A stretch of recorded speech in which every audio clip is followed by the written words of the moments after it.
अच्छा, हम देखते हैं कि ये आज की तो बात नहीं है, ये बहुत सालों से यही सूरत हाल है कि माह रमज़ान में इस तरीके से होता है कि जो इजरायली फोर्सेस हैं वो आती हैं, मुसलमानों को नमाज के दौरान आके तशद्दुद का निशाना बनाए जाते हैं। ना OIC इस पर कुछ करता है, ना अक़वाम मुत्तहिदा के क़वानीन को अमल दरामद करते नजर आते हैं। अब क्या कहेंगे, क्यों इस पर आलमी दुनिया खामोश तमाशाई बनी हुई है?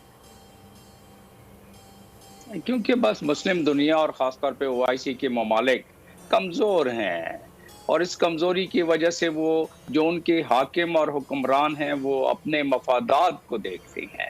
उनके पेट्रो डॉलर्स जो मशरक़ में और उन ममालिक में पड़े हैं जिनका कि डायरेक्ट इल्हाक और डायरेक्ट ताल्लुक इजराइल से है। तो ये तो बड़ी एक आम सी बात है जो कि समझने वाली है। लेकिन रहा सवाल कि जो दुनिया के बैनुल अक़वामी क़वानीन हैं क्या उसको चले छोड़ते हैं। जो OIC के अपने चार्टर है उस चार्टर को ही अगर देख लें, उस चार्टर में सबसे अहमियत दी ही फ़लस्तीन को की गई है और उसके आर्टिकल 1 और उसके सब जुज़ 8 है। उस सब जुज़ 8 में बिल्कुल दिया हुआ है कि to support struggle of Palestinian people under foreign occupation. उन्होंने बिल्कुल क्लियर लिखा हुआ है और लिखा हुआ है कि जो इस्टेब्लिश करें अपने एक राइट्स को, अपने हक को, वो मस्जिद अक्सा शरीफ पे जो है वो अपने सॉवरेन स्टेट के तौर पर उस पे अपने राइट को। लेकिन ये तो उसमें लिखा हुआ है ना OIC में। इस पे काम क्या हो रहा है? OIC के पास आर्टिकल 8 है जिसमें हेड ऑफ स्टेट मिलते हैं हर 3 साल में।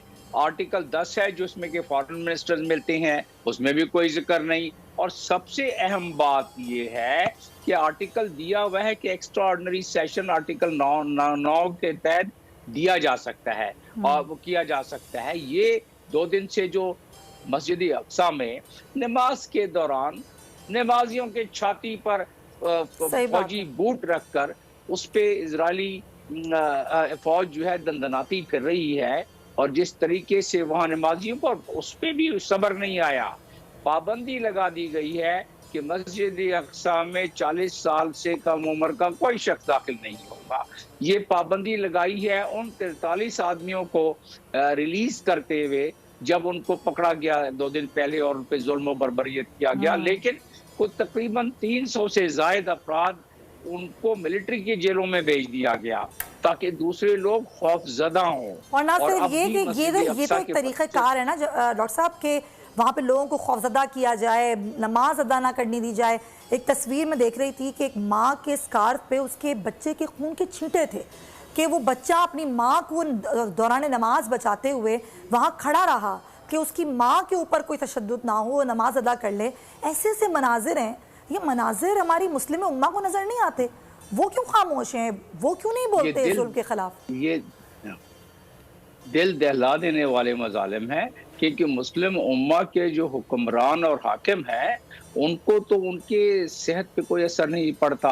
वो चाहे मुख्तलिफ लिहाज से मुमलिकत इजराइल के साथ अपनी पींगें बढ़ाते रहें और इब्राहिम रिकॉर्ड करें या कोई और रिकॉर्ड करें, लेकिन जब बात आती है फ़लस्तीनियों की तो उनके हक तो खुद ब खुद मद्धम पड़ जाएंगे। खुद ब खुद बस जुबानी जमा खर्च होगा और जुबानी जमा खर्च हो रहा है। देखिए हर रमज़ान में तकरीबन ये होता है, ये कोई पहला रमज़ान नहीं है।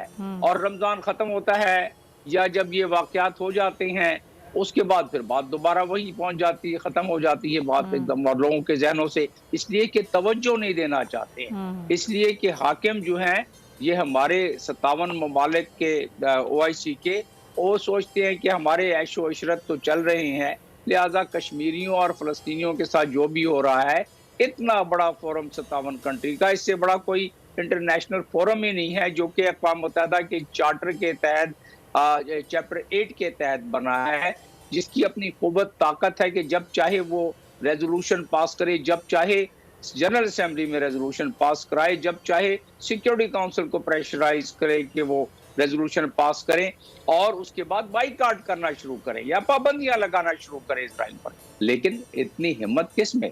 हिम्मत नहीं तो फिर वो सोचते हैं कि तो भाई ये बर्बरियत थोड़ी हमारे ऊपर थोड़ी हो रही है। का क्या मकसद है, फिर इनके इजलासों का क्या मकसद है, फिर अक़वाम मुत्तहिदा के क़वानीन का क्या मकसद है, ये बड़ी बड़ी आलमी इंसानी हुकूक की तंजीमों का क्या मकसद है डॉक्टर साहब? नहीं, मकसद तो ज़ाहिर है उनका, अगर लीगली देखा जाए तो यही है कि इरादियत मिलनी चाहिए उनको। 2 स्टेट थ्योरी का ओस्लो में डिसाइड किया गया, वो होना चाहिए। उसके जो आप अंदाज़ा करें कि जब 1917 में इस इलाके में 6% जू थे, और उसके बाद जब 1947 में उन्होंने जिस अंदाज में भी ज़मीनों को कब्जा किया, खरीदा, उसको 33% हो गया, और आज 9 मिलियन जूस वहाँ हैं इसमें ऑक्युपाइड इलाके में।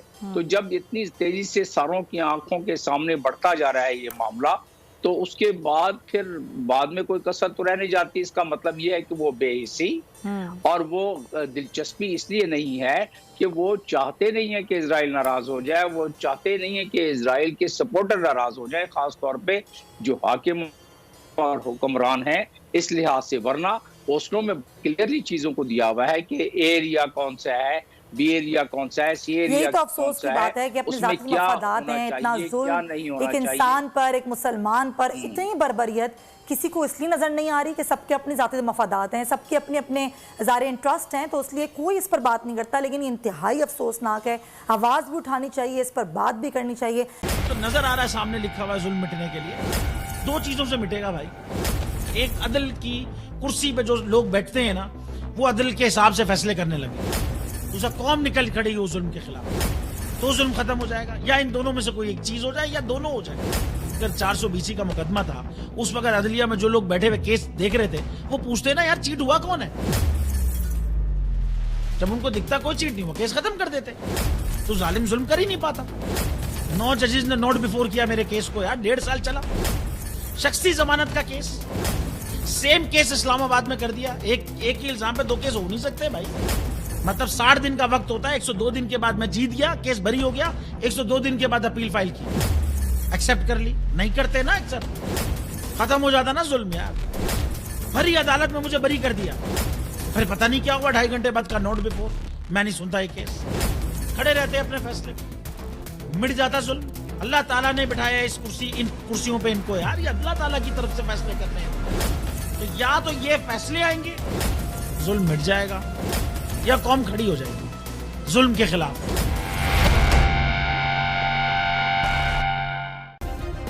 सब्सक्राइब करें और बेल दबाएं ताकि कोई खबर रह न जाए।